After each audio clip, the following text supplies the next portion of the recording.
अगर आप हमेशा से ये सोचते आए हैं कि मछली पकड़ना कुछ ऐसा दिखता है तो आप गलत हैं। और आज मैं आपको बहुत सारे सरप्राइजेस देने वाला हूं, क्योंकि दुनिया में नमक, बंदर और भी पता नहीं क्या क्या चीजें इस्तेमाल करके मछलियां पकड़ी जाती हैं।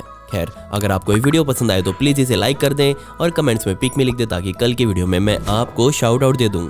शुरुआत हमारे भारत के कश्मीर से करते हैं और यहाँ आपको एक कीचड़ से भरा हुआ तालाब मिलेगा जो हाल ही में सुर्खियों में आया। दशकों पहले ये तालाब एक पर्यटन स्थल हुआ करता था, लेकिन आज ये पूरी तरह से कूड़े द्वारा भरा जा चुका है।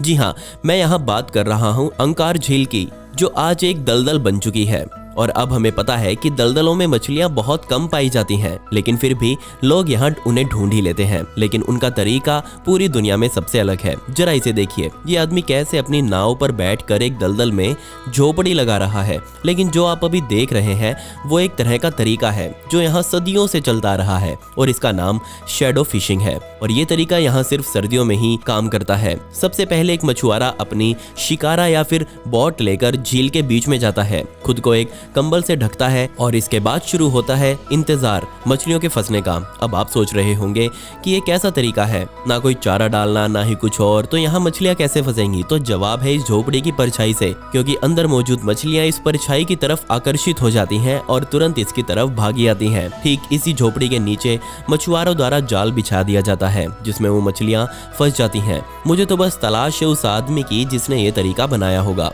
मेरे ख्याल से आपने सैकड़ों बार ये सुना होगा कि डॉल्फिन दुनिया की सबसे समझदार जानवरों में से एक है, लेकिन उसके सबूत आपने क्या क्या देखे हैं? सिर्फ एक शो को छोड़कर जहां पर ट्रेंड डॉल्फिन्स करतब दिखाती हुई नजर आती हैं। लेकिन अब जो मैं आपको बताऊंगा उसे सुनकर आपके भी होश उड़ जाएंगे। जो आप अभी स्क्रीन पर देख रहे हैं ये ब्राजील का एक छोटा सा कस्बा है, और इस कस्बे के बीच में ये एक बड़ी सारी झील बनी हुई है। अब बेशक इस झील में मौजूद मछलियों को वैसे तो पकड़ नहीं सकते, उसमें खर्चा बहुत ज्यादा आता है, इसलिए वो लोग मदद लेते हैं डॉल्फिन्स की। ये डॉल्फिन्स जब इस झील के किनारे तक आती हैं तो अपने साथ हजारों लाखों मछलियों को आकर्षित करके लेके आती हैं, और किनारे तक पहुंचते ही बाहर आकर उनकी इंतजार में खड़े मछुआरों को सिग्नल दे देती हैं कि अब वो अपने जालों को फेंक दें। अब सवाल ये है कि डॉल्फिन्स ऐसा क्यों करती हैं? तो इसका जवाब बहुत आम सा है। वैसे तो ये डॉल्फिन्स उन मछलियों को खा नहीं सकती क्योंकि उनकी रफ्तार बहुत ज्यादा तेज होती है, लेकिन जैसे ही वो छोटी छोटी मछलियां मछुआरों के जाल में फंसती हैं और इनमें फंसने के बाद कुछ होती हैं जो थोड़ी बहुत घायल होकर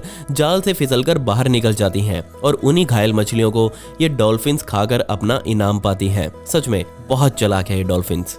जब हम बात करते हैं सी फूड की तो सभी के दिमाग में वही घिसी पीटी मछलियां ही आती हैं। वैसे मैंने तो कभी नहीं खाई, लेकिन जिन्होंने खाई है वो बताते हैं कि बहुत टेस्टी होती है। लेकिन यकीन मानिए इसी समुद्र से निकलने वाला एक ऐसा खाना मौजूद है जो अभी आपकी उल्टी करवा देगा। जरा इसे देखिए, यह है रेजर क्लैम, और इसे हमारे प्यारे पड़ोसी चाइना में बहुत चाव से खाया जाता है। और यकीन मानिए इसे किसी भी मछली या फिर झींगे से पकड़ना ज्यादा आसान है। आपको सिर्फ बीच पर जाना है, वहाँ पर ऐसे छोटे छोटे छेद रेत में बने हुए ढूंढने हैं, बस उन पर थोड़ा सा नमक डालना है और आपका खाना आपके सामने आ जाएगा। असल में यहाँ इन क्लैम्स को हम धोखा दे रहे हैं, क्योंकि सभी क्लैम समुद्री पानी से बहुत ज्यादा सेंसिटिव होते हैं, और जैसे ही इन पर नमक डाला जाता है तो इन्हें लगता है कि समुद्र में ज्वार भाटा आ गया। इसी वजह से ये अपना बिल छोड़कर ऊपर आ जाते हैं। ये तो एक तरह का प्रैंक हो गया बेचारे इन जानवरों के साथ। दिक्कत की बात ये है कि ये कैमरा की तरफ देखकर हाय नहीं बोल सकते। खैर, ऊपर आते ही लोग इन्हें पकड़कर खींच लेते हैं और बाल्टी में डालकर अच्छे से तल भूनकर थाली में रखकर अपना पेट भरकर सुबह हक देते हैं। चाइना और जापान में मछुआरों ने अपनी ही नई नई ट्रिक्स बना रखी हैं मछलियां पकड़ने की, और इन ट्रिक्स में इन लोगों को मछलियां पकड़ने के लिए मछली पकड़ने वाली रोड्स की भी जरूरत नहीं है।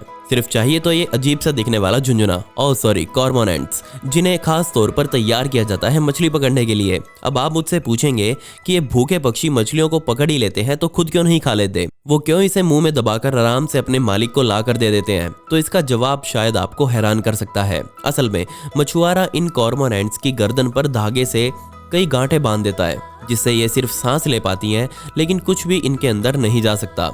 मजबूरन इन्हें अपना पकड़ा हुआ शिकार अपने मालिक तक लेकर ही आना पड़ता है, और जब ये पकड़कर ला देते हैं तो इनका मालिक इन्हें कुछ ना कुछ इनाम देता है। वैसे बांग्लादेश में एक ऐसी ही ट्रिक लगाई जाती है, लेकिन अब की बार ऑटर नाम के इस जानवर का इस्तेमाल किया जाता है। बहुत सारे ऑटर्स को एक साथ नाव में सवार करके उनके पीछे रस्सियां बांधकर पानी में उतार दिया जाता है, और उन्हीं रस्सियों के पीछे बहुत सारे जाल बुने होते हैं जिन्हें खींच कर वो पूरी झील में आगे ले जाते हैं। अब यहाँ पर आप ध्यान से देखें तो सारी मेहनत का काम ऑटर्स कर रहे हैं। जाल को बिछाना बहुत ही मुश्किल काम होता है और ना सिर्फ वो जाल को बिछाते हैं बल्कि झील में मौजूद सारी मछलियों को बीच में एक जगह इकट्ठा कर लेते हैं ताकि सारी जाल में फंस जाएं। ये सारा काम करने के बाद इन कमाल के कारीगरों को अच्छा खासा इनाम भी दिया जाता है। ओके, अब बात करते हैं एकदम नए ताजा तरीन तरीके की।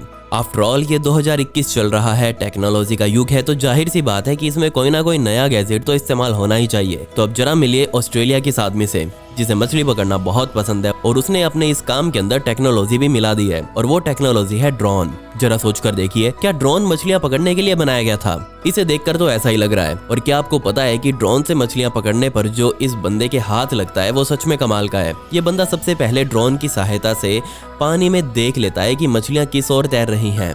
थोड़ा सा पास जाकर ये भी देख लेता है कि कौन सी मछली पकड़नी सही रहेगी और एग्जैक्ट उसी लोकेशन पर अपनी रस्सी को फेंकता है और मछलियां पकड़ लेता है। इस आदमी ने पूरे 35 किलो की टूना मछली इस ड्रोन की सहायता से पकड़ी हुई है। और इस आदमी को देखकर दुनिया में और भी कई जगह इस तरह से मछली पकड़ने का रिवाज चल पड़ा है। क्या आप इस तरह से मछली पकड़ना चाहेंगे? कमेंट्स में मुझे जरूर बता दें, लेकिन ध्यान रहे कि इस तरह से मछलियां पकड़ने के लिए आपको एक महंगा ड्रोन भी खरीदना पड़ेगा। ड्रोन का मजबूत होना बहुत जरूरी है। अगर कमजोर निकला तो पहले वो मछली को पकड़ेगा और फिर आप समुद्र में तैरते हुए अपने ड्रोन को पकड़ेंगे। अब जहां लोग ड्रोन से मछलियां पकड़ रहे हैं, वहीं बेल्जियम के इस गांव के लोग आज भी सैकड़ों साल पुराना तरीका ही अपना रहे हैं, क्योंकि वो आज भी घोड़े पर चढ़कर समुद्र में मछलियां पकड़ने जाते हैं। इस घोड़े के पीछे पूरा जाल बंधा होता है और ये घोड़ा अपना पूरा जोर लगाकर समुद्र के अंदर उस जाल को फैला देता है। इतना ही नहीं, यहाँ पर ये घोड़ा पूरी तरह से ट्रेन किया जाता है कुछ शार्प मूवमेंट्स लेने के लिए, जिससे पानी में मौजूद श्रिम्प्स उछलने लग जाती हैं और उछल कर वो सीधा अपनी मौत यानी कि जाल में समा जाती हैं। लेकिन ये तरीका तभी कामयाब है जब ज्वार भाटा उतरा हुआ हो, तभी किनारे पर पानी कम होगा और मछलियां इस छिछले पानी में ज्यादा मिलेंगी। एक ऑक्टोपस को पकड़ना सच में बहुत मुश्किल काम माना जाता है, क्योंकि इसे पकड़ने के लिए ना ही कोई फिशिंग रॉड काम आती है और ना ही किसी जाल में फंस पाती है, क्योंकि ये एक ऐसा जानवर है जो ना सिर्फ बहुत ज्यादा सतर्क रहता है बल्कि बहुत ज्यादा लचीला भी है। और इन्हें पकड़ने के लिए लोग इस्तेमाल करते हैं खास तरह के डब्बों का, जिनमें ये ऑक्टोपस छिपना बहुत पसंद करते हैं, क्योंकि समुद्र की गहराइयों में तैरते हुए ऑक्टोपस हमेशा अपनी थकान मिटाने के लिए ऐसी जगह ढूंढते हैं जिनमें वो छुप सके। और इसी बात का फायदा मछुआरे उठाते हैं। वो इन जानवरों के लिए खास तरह के पॉट्स को रस्सियों से बांधकर समुद्र में छोड़ देते हैं और इंतजार करते हैं ऑक्टोपस इसमें आकर आराम करने का। लेकिन ये काम बहुत ज्यादा लक वाला है, क्योंकि ये सोच कर देखिए, अगर किसी मछुआरे ने एक बार में 200 पॉट समुद्र में बिछाए हैं तो मुश्किल से उसमें से 1 या 2 में ही ऑक्टोपस बैठे हुए मिलेंगे, और कई बार तो वो भी नहीं मिलते। लेकिन अगर एक भी ऐसा मिल जाए तो पूरा काम सफल हो जाता है, क्योंकि ये एक भी सारे खर्चे की भरपाई कर देगा। है ना कमाल? अब जरा इस तरकीब को देखिए, ये आदमी कैसे जंगलों के बीच खड़ा होकर सीटियां बजा रहा है और अपने दोस्तों से बात कर रहा है। लेकिन हैरान ना हो, क्योंकि यहाँ उसके दोस्त कोई इंसान नहीं बल्कि पक्षी हैं, और वो सीटियां बजा कर पक्षियों से पूछ रहा है कि मधुमक्खियों के छत्ते कहाँ पर हैं। सोच कर देखिए कैसे ये पक्षी आकर इस आदमी को बताएंगे कि यहाँ पर मधुमक्खियों के छत्ते लगे हुए हैं, यहाँ पर आप जाकर आग लगाइए, धुआं करिए, उन मधुमक्खियों को भगाइए और छत्ता तोड़ लीजिए।